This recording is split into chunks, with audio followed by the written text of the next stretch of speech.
Saya dan Pak Cecep adalah rekan dan juga sahabat. Saya dan Pak Cecep adalah teman satu angkatan di IPB sebagai seorang dokter hewan, dan begitu lulus, kebetulan lulusnya duluan saya 2003 itu lulus, kemudian usaha di Cianjur, dan karena kami berdua satu kota, kita 2005 itu membangun bisnis bertiga, saya, Kang Cecep, dan teman kita dari Bogor, Kok Yudi, dan 2005 lahirlah CV Trimitra, yang itulah menjadi cikal bakal daripada Perwiratama Group sampai sekarang. Saya gabung ke Perwiratama Group itu sejak pertama kali Perwiratama Group didirikan. Jadi saya menghabiskan lebih dari 15 tahun di perusahaan multinasional. Jadi memang Perwiratama Group ini adalah aktualisasi dari kombinasi pengalaman di perusahaan-perusahaan asing dengan idealisme untuk sama-sama dengan teman-teman seperjuangan waktu di kampus pertanian terbesar IPB untuk membangun industri pangan yang berdaulat dan memberikan nilai tambah serta mensejahterakan masyarakat. Awal pertama gabung saya di Perwiratama Group di tahun 2016. Saya sebagai sales eksekutif, dan alhamdulillah setelah itu di tahun 2018 saya diberikan tantangan sebagai penjualan ayam goreng atau ready to eat dengan brand The Colonel. Kita menghadirkan suatu perusahaan yang memang kita punya nilai adalah kemanfaatan, sehingga dalam membangun bisnis memang kami masih kecil, tapi kita mempunyai mempunyai cita-cita besar adalah bisnis kita itu bisa bermanfaat bagi rakyat Indonesia. Sehingga Perwiratama Group itu punya ciri khas, sebetulnya kita model perusahaan dengan model bisnis yang selalu melakukan pendekatan sharing ekonomi, melibatkan masyarakat sebagai pelaku utama dan penerima manfaat utama. Hal yang membuat saya tertarik dan semangat adalah sistem bisnis strateginya di sini adalah sistem ekonomi kerakyatan. Saya memang karena asli Jawa gitu ya, mempunyai karakter yang mungkin lebih ngemong dan juga lebih slow gitu ya. Sedangkan Pak Cecep ini adalah sosok Sunda, tetapi Sundanya lebih Sunda Batak gitu ya. Jadi tegas, disiplin, sehingga kolaborasi saya dengan Pak Cecep ini saya pikir memang akan saling melengkapi dalam membangun bisnis ini. Kang Cecep tuh benar-benar seorang serial entrepreneur. Artinya dia tuh entrepreneur yang memang dididik sejak beliau kecil ya, bersama orang tuanya. Jadi jatuh bangun bagaimana menjadi seorang entrepreneur yang sesungguhnya, dalam makna yang sesungguhnya itu betul-betul dilalui oleh Kang Cecep lah. Sehingga memang beliau memiliki mindset, cara pandang yang memang out of the box. Sosok Pak Cecep bagi saya adalah seorang pemimpin yang sangat pekerja keras, dan saya melihat Pak Cecep adalah seorang pemimpin yang memberikan peluang kepada pemula seperti saya untuk dia bisa merealisasikan cita-citanya sebagai entrepreneur dan bisa mewujudkan cita-cita beliau dan Perwiratama Group. Kita ingin menghadirkan nantinya tumbuh besar, tetapi bersama dengan petani-petani yang lambat laun akan tergerus karena memang kondisi situasi industri ini yang memang lebih kepada kapitalis daripada sharing ekonomi. Kita berencana untuk bisa memberikan nilai tambah di industri pangan ini. Kita sebutnya reshaping the structure of the Indonesian food industry. Semoga bisa besar dan kita bisa bersaing di bisnis global, dan semoga strategi bisa berjalan sesuai dengan rencana, dan semoga bisnis ini bisa besar.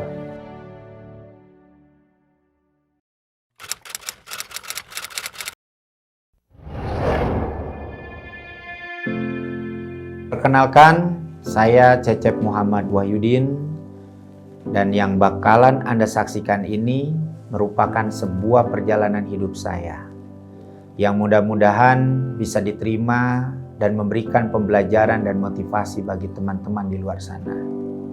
Kisah hidup saya merupakan sebuah akumulasi dari upaya kerja keras yang juga pasti pernah mengalami keterpurukan dan juga kebangkrutan. Tetapi banyaknya tantangan hidup yang diberikan oleh Tuhan tidak membuat saya mundur begitu saja. Mungkin bagi sarjana pada umumnya, mereka bisa langsung menjadikan ijazah sarjana sebagai modal untuk melamar pekerjaan di perusahaan-perusahaan yang membutuhkan. Tapi tidak bagi dia. Untuk menjadi seorang calon dokter hewan, dia diharuskan menjalankan pendidikan co-profession dokter hewan atau sering disebut pendidikan koas. Namun, dia kebingungan untuk bisa membayar administrasi sebesar 2,5 juta rupiah.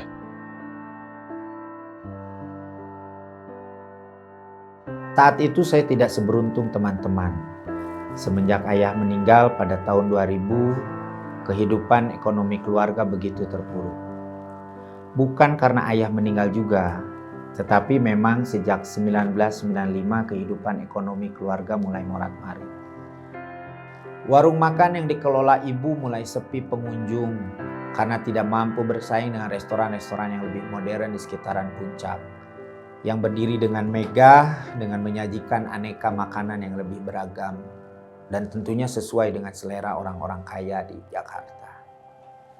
Ditambah krisis ekonomi yang menghantam Indonesia di tahun 97, menambah semakin hancur usaha keluarga. Padahal saat itu saya membutuhkan biaya untuk kuliah di IPB. Dan puncaknya adalah tahun 99 ketika ayah terserang stroke. Alhamdulillah saat itu kebijakan meringankan pun terbit. Saya diperbolehkan hanya membayar sebesar Rp500.000 saja. Dan sisanya sebesar 2 juta rupiah bisa dicicil sampai saya menyelesaikan pendidikan selama 4 semester ke depan. Harus lunas sebagai syarat ujian komprehensif dokter hewan di akhir pendidikan. Sehabis dari sana, saya memutuskan balik lagi ke rumah untuk bertemu dengan ibu. Cukup jauh, tapi mau bagaimana lagi?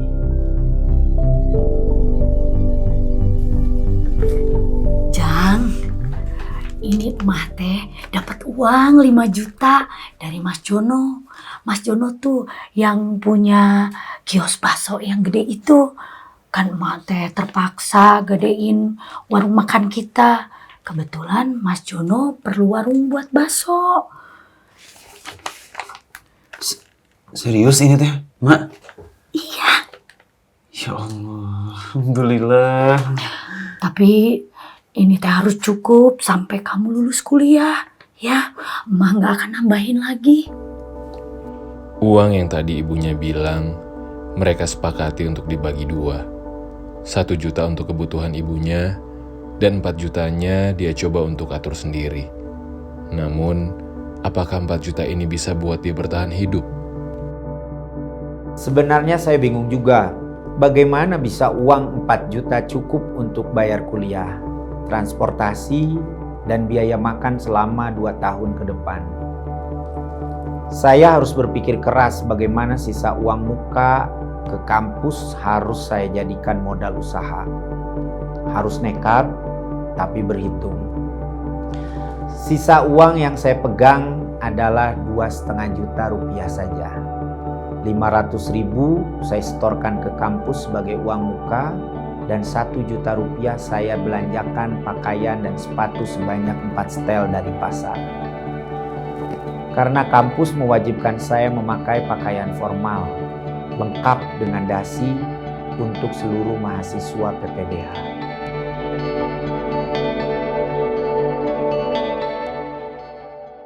Terpaksa saya harus berpikir cukup keras.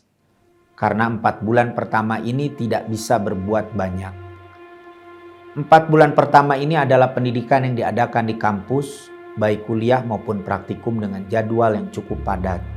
Dari hari Senin sampai dengan hari Sabtu. Sebulan sudah saya sibuk dengan kuliah PPDH. Dengan sisa uang 1,5 juta rupiah yang tadinya untuk bertahan hidup, terpakai juga untuk membeli peralatan bedah sederhana untuk kebutuhan praktikum sebesar 1 juta rupiah. Cukup lengkap, plus dengan stetoskop dan termometer digital. Mulailah ide muncul. Dengan modal peralatan dan hasil praktikum selama ini, saya cukup percaya diri untuk mulai berpraktek mengobati hewan-hewan yang ada di sekitar puncak. Tidak habis akal, saya coba datang ke Dinas Peternakan dan Perikanan di Kabupaten Cianjur. Kebetulan kepala dinasnya adalah seorang dokter hewan, kakak kelas jauh saya yang sama-sama lulusan dari IPB. Dia adalah dokter hewan Panji Satria. Setali 3 uang, Cecep butuh legalitas, dan dokter Panji butuh orang untuk mewujudkan harapannya membuka klinik. Tidak membutuhkan waktu lama dan basa-basi. Saat itu pula, Cecep bersepakat untuk melakukan praktek bersama dan membuat klinik. Cecep dan dokter Panji akhirnya berhasil membuka klinik di tempat Bu Banon, di sebelah rumah miliknya yang sudah tidak terpakai. Namun, otak dan pemikiran dia tidak puas, selalu saja haus dengan hal yang baru. Selagi praktek, Cecep juga memikirkan hal-hal apa lagi yang bisa dia kembangkan.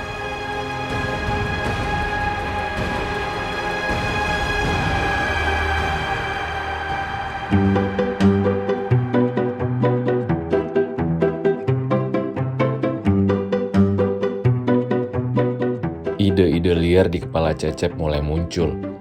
Dia meminta dokter Panji untuk bisa berhutang ke peternak ayam di Cianjur, supaya dia bisa berjualan dari warung satu ke warung yang lainnya.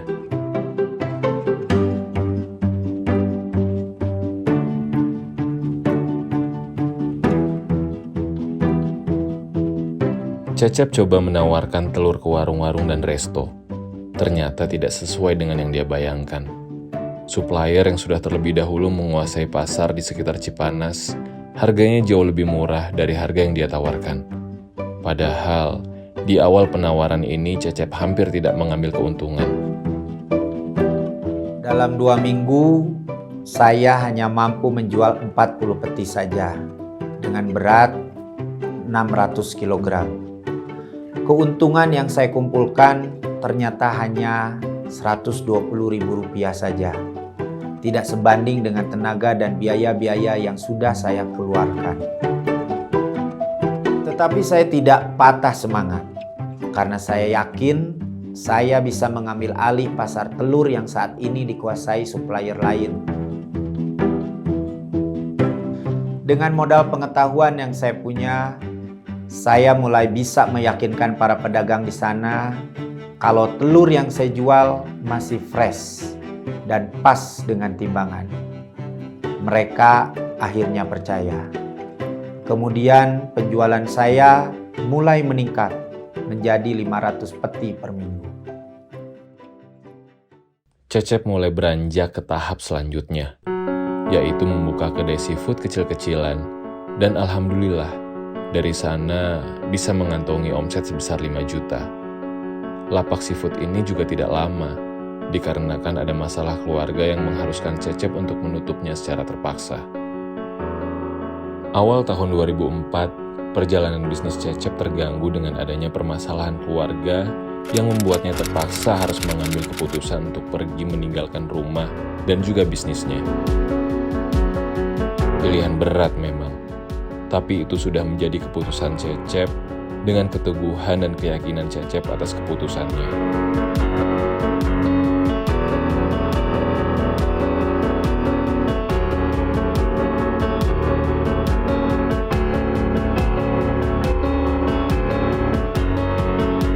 Awal bulan Januari 2004, saya putuskan keluar rumah.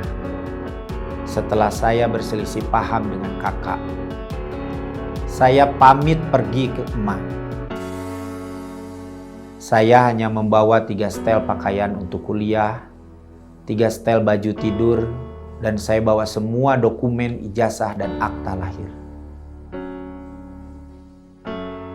Alhamdulillah akhirnya saya diterima bekerja di PT SAS, produsen dan juga distributor untuk obat-obatan hewan. Performan saya di sana cukup memuaskan pihak manajer dan juga atasan saya di perusahaan tersebut.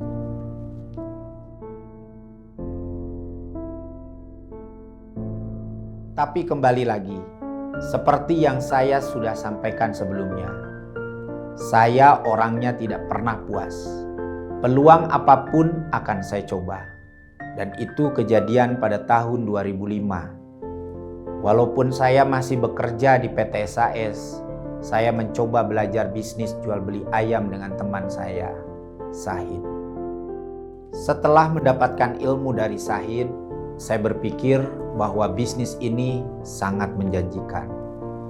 Saya mengajak Sahid kolaborasi untuk bisnis bersama, yaitu berjualan ayam. Kendala pun muncul.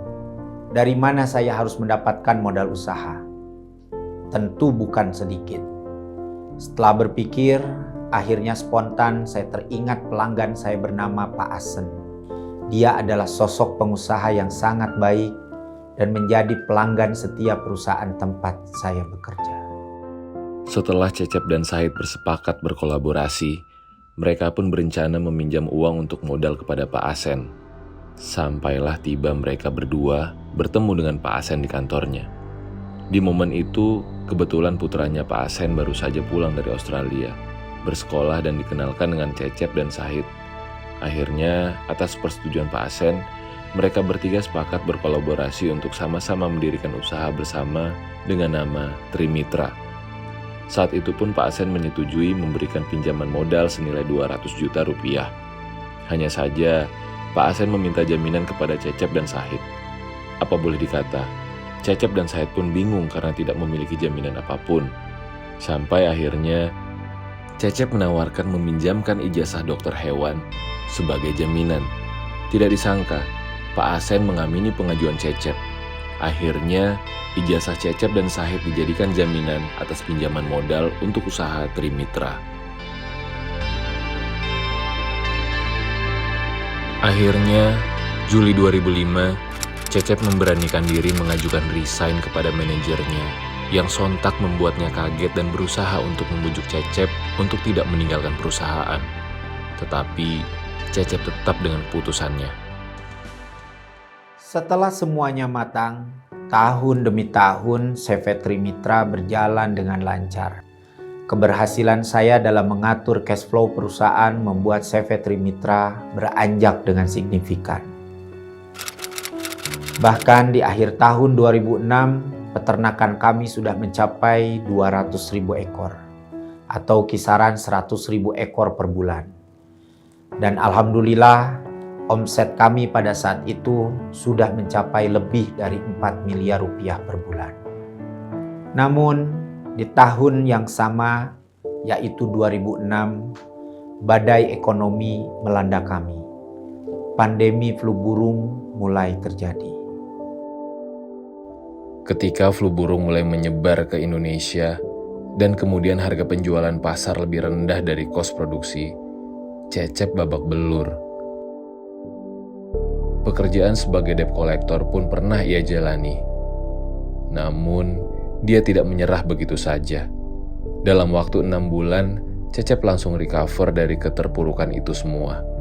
Yang tadinya dia berpikir ayam adalah produk komoditi, Cecep berusaha menaikkan menjadi produk branding. Dan pada tahun 2007, Cecep mengumumkan PT Trimitra lolos dari krisis tersebut. Alhamdulillah, bisnis mereka tumbuh kembali dan mulai mencoba masuk ke bisnis sembako dan kuliner, agar mereka tidak bergantung dengan satu lini bisnis saja.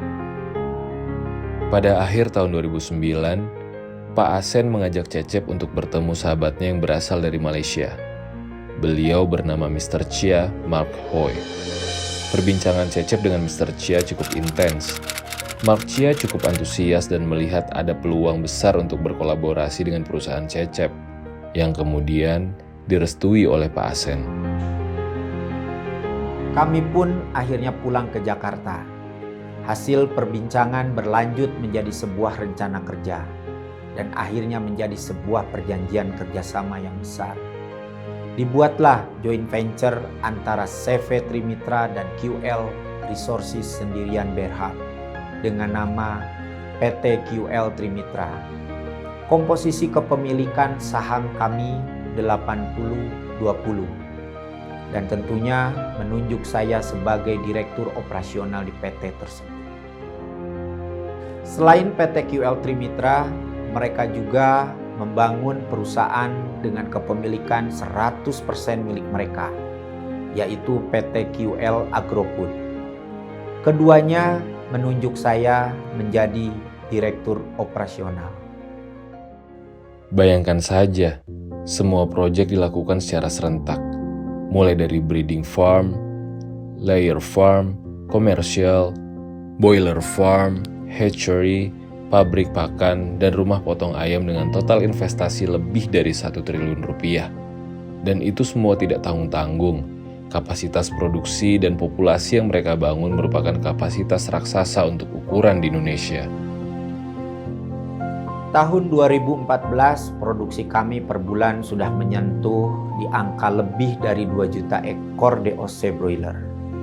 900 ton lebih karkas ayam dan 800 ton telur serta 25.000 ton pakan ayam.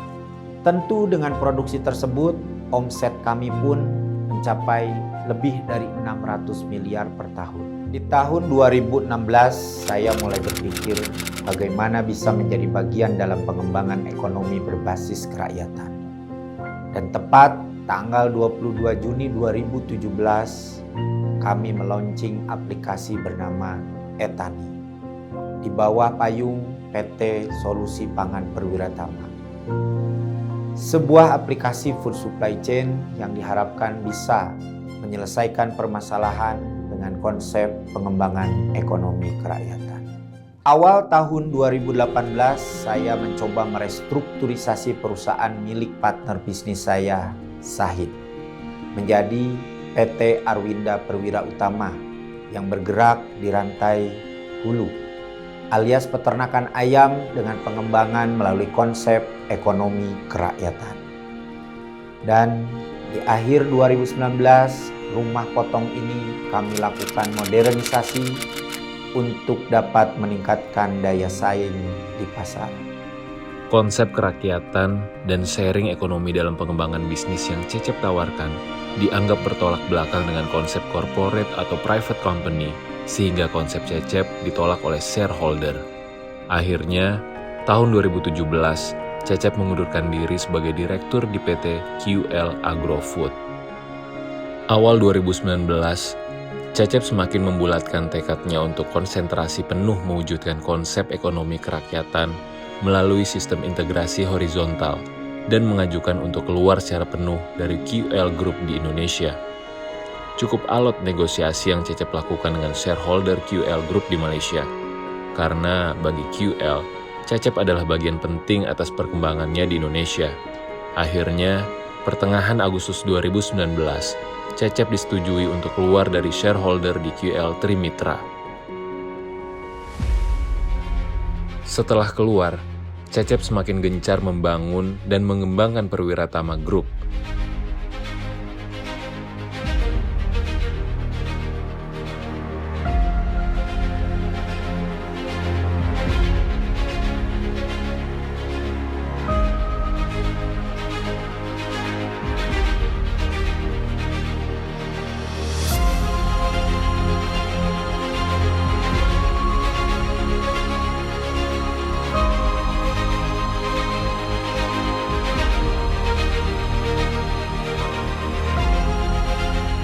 Salah satunya adalah membangun hilirisasi melalui rantai restoran. The Colonel merupakan restoran ayam goreng cepat saji dengan konsep pengembangan melalui sistem kemitraan dan waralaba. Selain itu, Cecep melakukan pengembangan di hulu melalui modernisasi kemitraan dengan konsep Kondo Farm.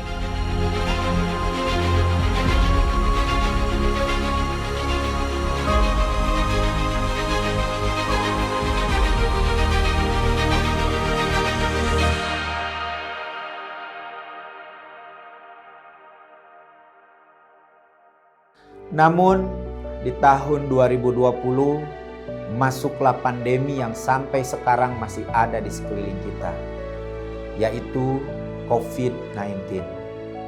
Tetapi alhamdulillah kami bisa melewati krisis ini. Bahkan di sepanjang pandemi, bisnis kami tumbuh cukup pesat. Justru tipe mikro yang kami kembangkanlah yang bertahan dan menopang bisnis kami yang lainnya.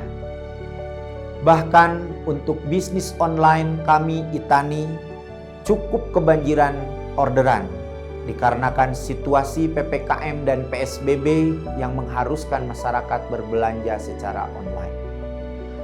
Dan inilah bukti yang konkret. Apapun konsepnya, kita bisa bertahan dalam kondisi apapun. Dan saya yakin bisnis ekonomi berbasis kerakyatan akan kembali berjaya dan mendapatkan porsi serta kelas di masa kini dan juga masa mendatang.